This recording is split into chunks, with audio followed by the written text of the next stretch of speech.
Also tonight, lava covered a well that was plugged at Puna Geothermal Venture, and the flow was about 100 feet away from a second one. Authorities say both are stable and secured, and neither well is expected to release any hydrogen sulfide.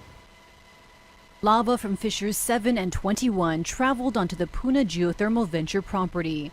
The flow is closing in on 4 wells on well pad E, including KS-14, the one that resisted quenching efforts and had to be plugged with a clay substance. A special Pacific Air cargo flight from Los Angeles arrived in Kona today. On board, about 200,000 pounds of a mud-like substance for the PGV facility.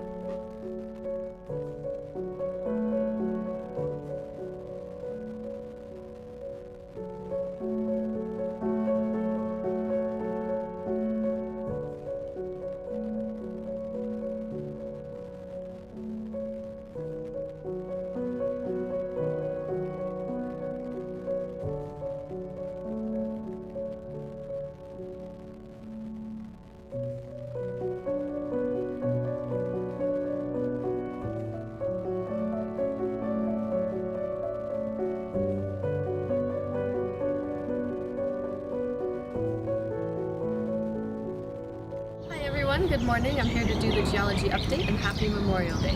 Yesterday on the lower East Rift Zone, the whole fissure system from the middle of Leilani Estates to the east end of the fissure system was active.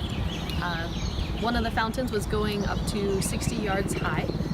Today that has changed. That whole section has become inactive, and the fissure immediately uprift of that in the middle of Leilani became active late last night and sent a flow into Leilani Estates on Luana Street. That moved north almost through the whole street and then turned northeast and cut across Makamai, Kahakai, and Pohuiki. It crossed Pohuiki at about 6:30 this morning and is slowly moving forward from there at a few yards per hour.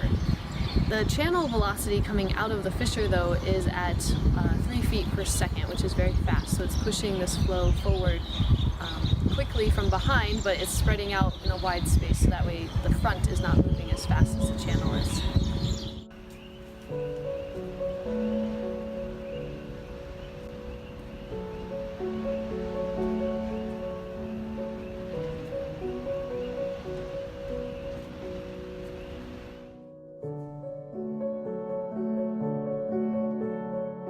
Meanwhile, authorities say fissure 24 opened up in Leilani Estates and vents 8 and 16 reactivated.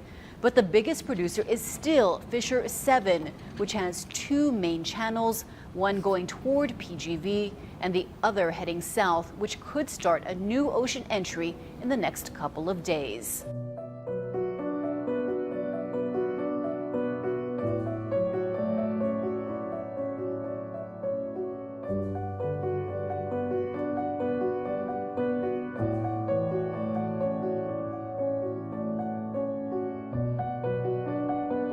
The new fissure opened up yesterday morning and is still active today, which is immediately uprift of fissure 8.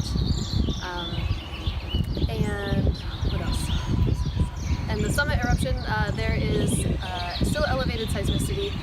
There have been several ash plumes in the past 24 hours that have gone over 10,000 feet, and the summit floor is still deflating and sinking down. So thank you and happy Memorial Day.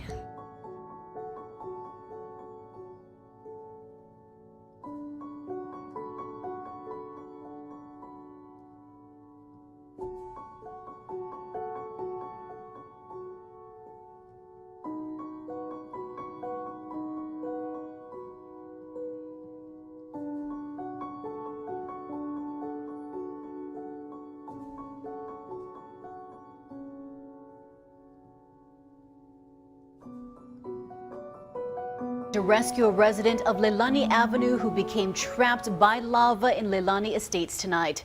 And earlier this evening, Civil Defense sent out an alert to anyone still inside the evacuation zone downslope of the flow gushing out of fissure 7. The evacuation warning is for Leilani Estates residents on Nohea Street and Luana Street between Leilani Avenue and Kahukai Street, and Kupono Street between Malama Street and Leilani Avenue. Officials say the flow is moving quickly and residents need to get out immediately. Starting today, the State Department of Transportation is lowering the speed limit on Highway 130 to 25 miles per hour near mile markers 14.4 and 14.6.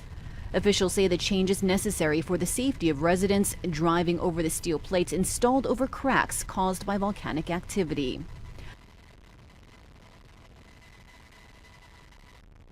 We feel confident that the risk has been mitigated. We continue to monitor and will monitor, and we do have systems in place to inform the public should we believe that there is a risk to their health.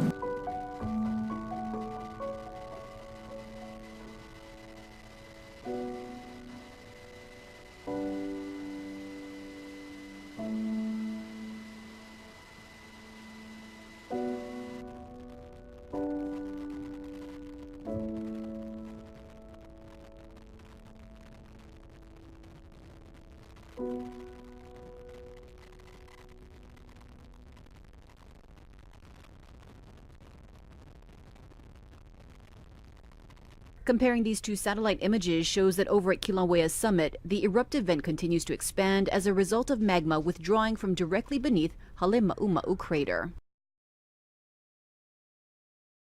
A big challenge for scientists tracking the lava activity is figuring out what will happen next. Since the opening of the first fissure on May 3rd, NASA has been offering assistance to monitor Kilauea. Researchers have been using 5 satellites high above Earth to provide information on eruption patterns and track things like fissures, fires, ash, and sulfur dioxide plumes. A research aircraft is also carrying an instrument called GLISTEN, which is collecting data to measure changes in topography from the new lava flows.